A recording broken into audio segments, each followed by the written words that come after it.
Well, good morning. I'm Peter, VK1PE, and this is the scene of the crane lift that's going to happen in probably about 3/4 of an hour from now, with the mast being put up on that base area that you can also see in the frame. At the moment, there is very little tiny bits of scattered rain from time to time, but it's going to be raining a little bit more when the job starts. We'll see whether that makes a difference.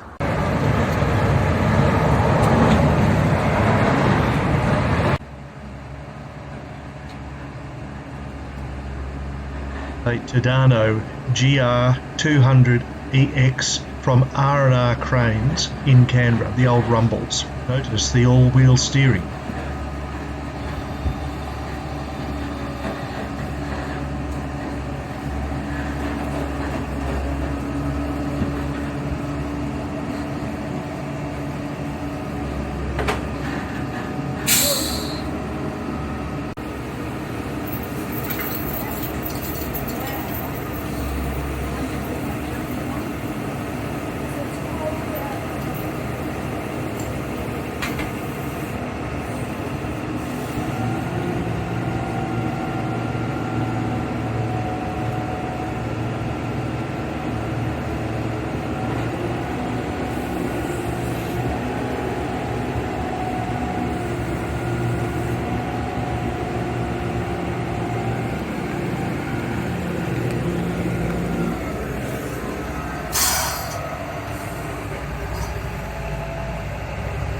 He actually took a good look at our concrete apron before he drove down on it and was quite concerned about whether he was possibly going to punch through. I don't think he'd worked on this kind of domestic area for a long time, if at all.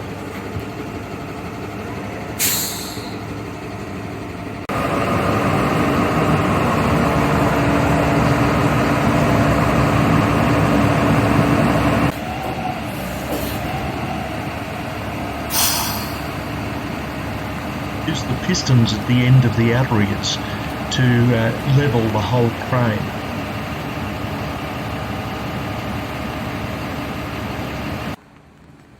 He only needed to reach 18 metres across the house, but he had 27 metres if he needed it.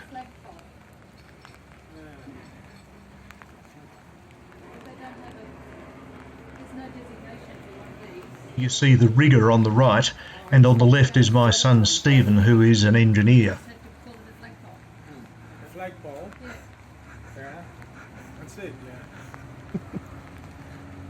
When we talked to Actpla, they had no concept. Well, that's why I don't want to set it up. I just want to put it up and that's it. Then one of them said, is it like a flagpole? Yes, Yeah. it's like a flagpole.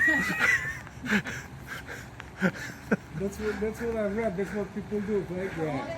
Because you can't put a flag on the top of it. For the radio chatter from the dogman or rigger to the crane operator, who cannot see a thing. Take up another metre or so. Yep. Yeah, I'll come give you a hand too, buddy. Keep roping, mate. Go a little bit higher. Half a metre. That's wrong. Hold you there, mate. Just come left and tip up steady. Keep doing that, Steve. Chipping up as you go. Keep going like you are, bud. Going good. Chasing another good 3 on that lefty. Keep doing that. Lefty, another 1, jib up. Going good, Steve. Just hold this for us, will you? Hold the pitch at the moment. Just in the general. The rope up. Just hold it. And the rope up. Close to the slew. Pull the slew. Happy up, steady, mate. Yeah, 1 that's metre putting or up so. the... Half a metre. 200. 100. Back float. Floating there. And hook on that's pretty good, mate. If you want to sneak right for us, walking back around. He come up pretty fun, didn't he? Yep. Nice one. Keep coming like you are. Which way's your ladder gonna I'm up here. as is? Hang on to it. Now let it go. Oh, okay, yeah. Nice slew. Nearly there. Hold your slew there, buddy. Okay, look down steady. We're over the starters. 100. Keep coming like that, bud. 50 to start, mate. 20 now. Whisker. Hold ya. Down a touch more. And stop, stop.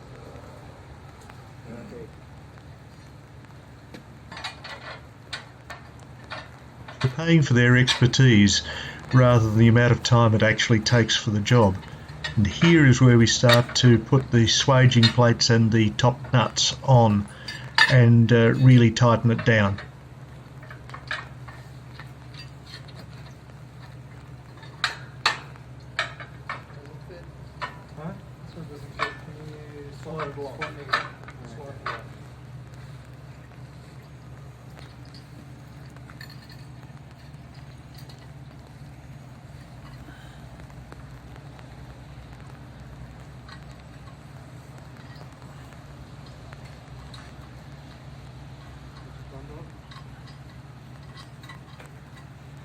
Stuff for it is over there.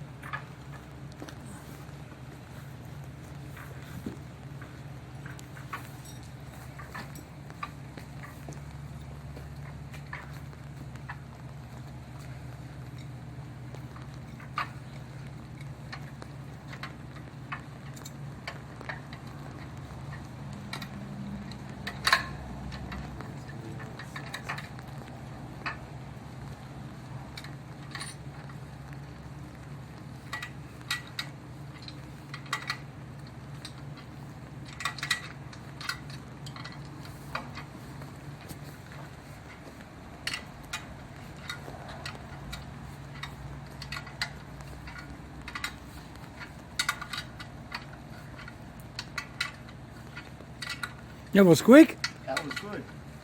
Very well. Good job. Gee, you're professionals. See, the other guy must have trusted you. That's it.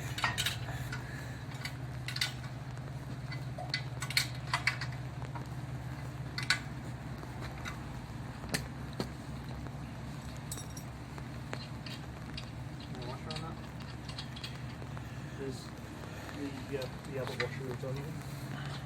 I've already tried. Might have to cut one down. Oh, okay.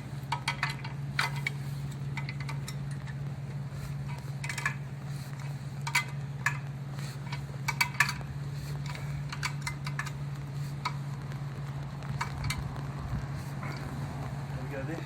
Well, I can't get these spring washers on. Bugger. You got a... Okay. Just the Hold on. Here we go. There are some other little washers here.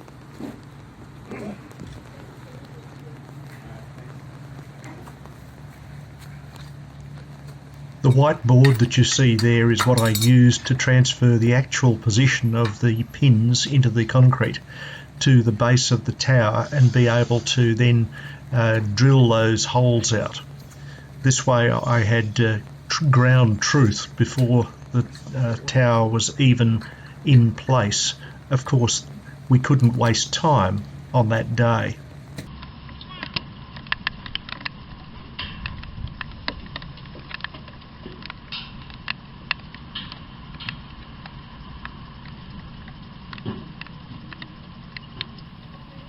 I had to climb the mast in order to get down the shackles and other gear that the lift had been using to set up the mast.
the crane drive was around, and we were explaining to both of them what this whole thing was about anyway.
Well,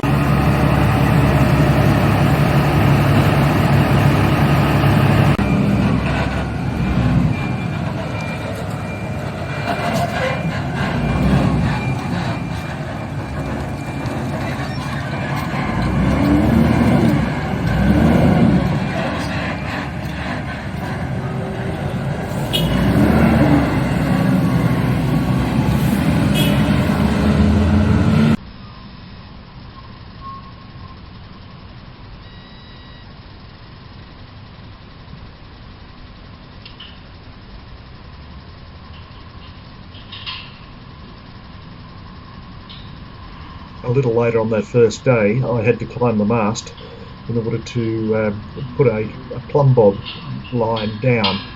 This allowed us to exactly make sure that the whole tower was plumbed, and that didn't take any time at all.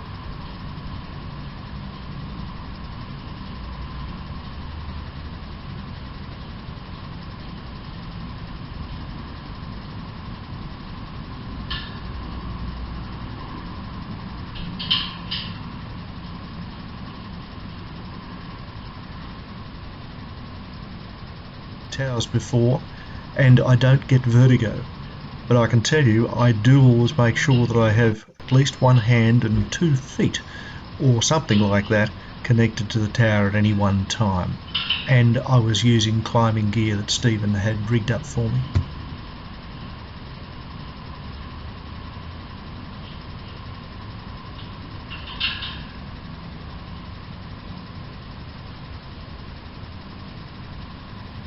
Thankfully my son does rock climbing and he has all the gear.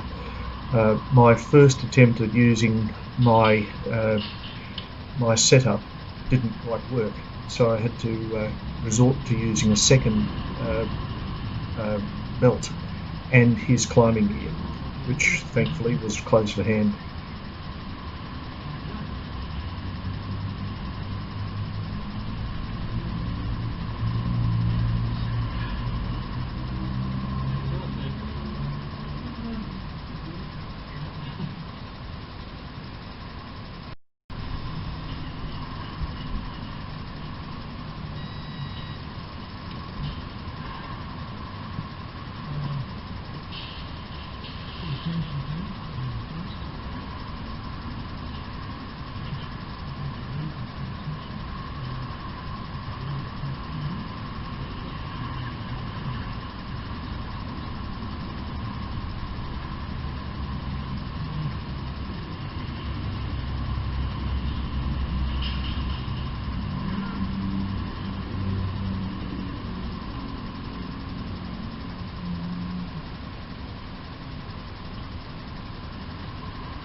here's the base for the antenna, and what I would like you to notice is that some little bits and pieces have flowed out from the tubes. So what has happened here, from what I can tell, is that little critters have been living up in there over the years and left their calling card. Anyway, it is what it is. Please note the various contraptions and ways that the plates have got themselves organised. This is my invention of how to mount the plate. So the plate is mounted with a plate underneath and a plate on top, and then squeezed down between. They are as near as can be to the corners, the three corners, and another one has been placed towards the middle, so that the whole thing is able to be jacked on two different systems of pins and their associated hardware. And the whole point of that is that I wanted to be able to independently move the tower if I needed to in the three dimensions.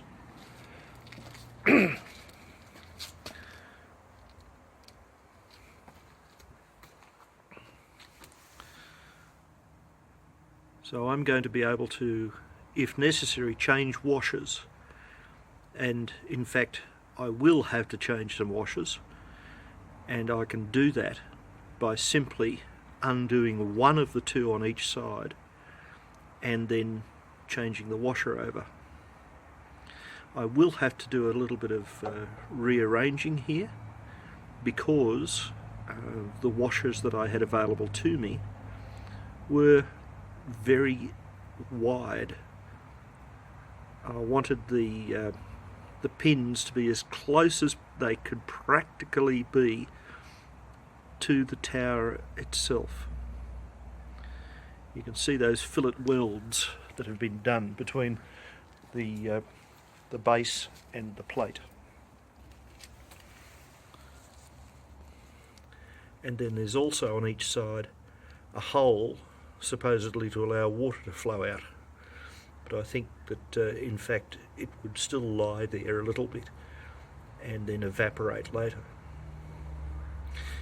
Anyway, the next issue is to be able to free up the wheels again. There are wheels which allow the crank to pull up the tower, and although they were free previously, it doesn't seem to have worked all that well. I wasn't concerned about refurbishing the winch. I knew it was going to be okay. However, this brake is a bit ordinary. I'm not sure that it isn't the wrong way around, frankly. It could have been to pull down. That would have probably been a better way of doing it. There are grease points here as well. There is also a ratchet, and I'll probably put a spring on there, although I don't think it's actually needed. I think it actually falls down into there of its own accord quite happily. Anyway, it is what it is. I was a little tiny bit concerned that the distance between the wall and the crank handle was going to be inadequate, but it can be operated from the other side if necessary.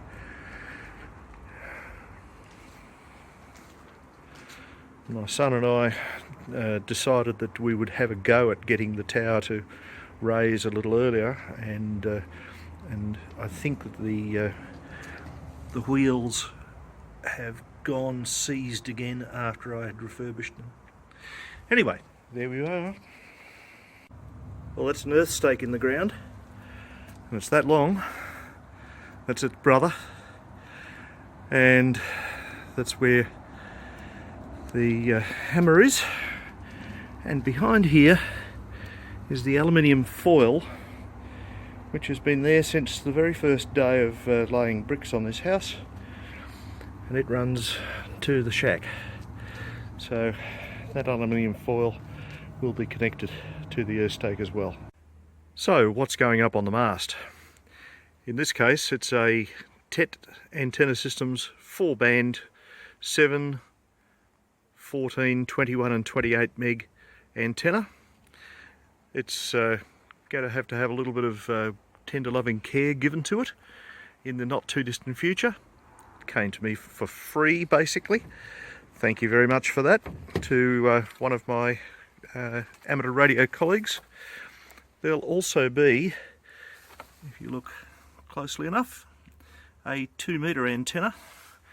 Well, it's designed for 148 to 174, but that just means I've got to put little tabs, little lugs on the end of all the elements and tune it down a lot. So that'll happen. And there's also a 4-element 6-metre antenna here.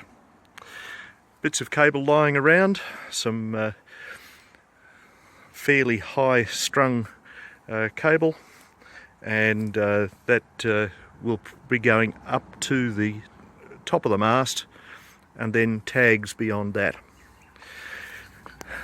Down here also is a TV antenna for just above the 6-metre range, and it will also probably find a place somewhere. And there are a couple of folded dipole commercial antennas there which may go somewhere. Bits of wire. My wife will have my guts for garters if I try to put those up, but they might go in the roof. The other antenna idea that I wish to explore is to drop a wire down the side of the mast and then feed it in such a way that I have effectively a half dipole.